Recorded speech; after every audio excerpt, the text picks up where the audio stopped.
पंचतंत्र की कहानियां। सुनहरी चिड़िया और सुनहरे हंस। कुछ वर्ष पहले की बात है। राजस्थान में एक शक्तिशाली राजा राज करता था। उस समय झीलों के बीच में उसका एक बहुत ही सुंदर महल था। उन झीलों में ही राजमहल के चारों ओर एक बेहद सुंदर बाग भी था। झील में बहुत से सुनहरे हंस रहते थे।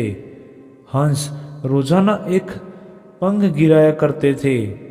राजा उन सभी पंखों को एकत्र करवाता और राजकोष में जमा करवा देता था।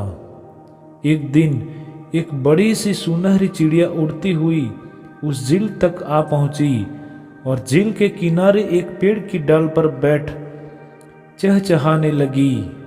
झील का स्वच्छ और निर्मल पानी, पेड़ पौधे देख उसने वहां डेरा डालने की सोची, लेकिन हंसों से उस चिड़िया की मौजूदगी बर्दाश्त न हुई। हंसों ने एक साथ में पूछा, तुम कौन हो? यहाँ क्यों आई हो? चिड़िया कुछ भी बोल पाती उससे पहले ही हंसों ने कहा, अच्छा होगा तुम यहाँ से चली जाओ, वरना हम सब तुम्हें मार डालेंगे। सुनहरी चिड़िया बोली, क्यों? क्या ये झील राजा के इलाके में नहीं आती है? हंसों ने उत्तर दिया, जरूर आती थी, पर हमने यह स्थान राजा से खरीद लिया है। हमारी आज्ञा के बिना राजा भी यहां नहीं आते। बात आई समझ में? अब तुम यहां से चलती बनो। बेचारी चिड़िया का मन उदास हो गया। वहां से उड़कर बगीचे के एक पेड़ पर आ बैठी और राजा के इंतजार करने लगी।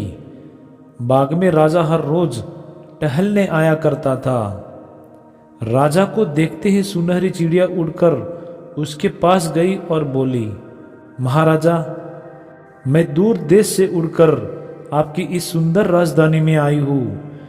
मैं आपके राज्य में रहना चाहती हूँ, लेकिन महल के पास झील में रहने वाले हंसों ने मुझे वहां से भगा दिया और साथ ही मुझे मार डालने की धमकी भी दिया है। उनका कहना है कि वो झील उन्होंने आपसे खरीद ली है। सुनहरी चिड़िया की बात सुनते ही राजा के गुस्से की सीमा न रही।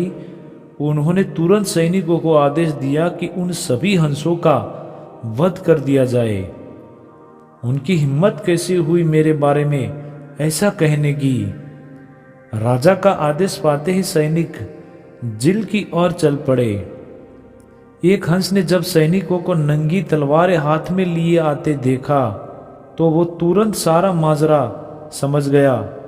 उनसे सभी हंसों को दूर से ही आवाज लगाकर कहा, भागो भागो, राजा के सैनिक हाथ में तलवार लिए हमारी तरफ हमें मारने को आ रहे हैं। कुछ हंसों ने सोचा, सैनिक तो रोज आते हैं हमारे पंख एकत्र करने, पर वह हंस फिर बोला, अरे पर वो हाथ में नंगी तलवार लेकर नहीं आते हैं।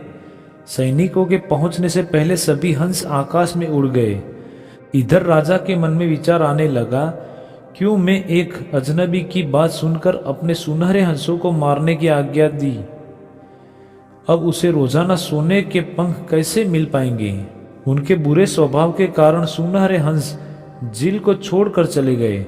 यह बात करके भी उन्हें समझाया जा सकता था। इस कहानी से हमें ये सीख मिलती है कि हमें कभी भी अपने ऊपर इतना घमंड नहीं करना चाहिए कि जो बात हम बातचीत से भी सुलझा सकते हैं उसके लिए तलवार की आवश्यकता नहीं होती।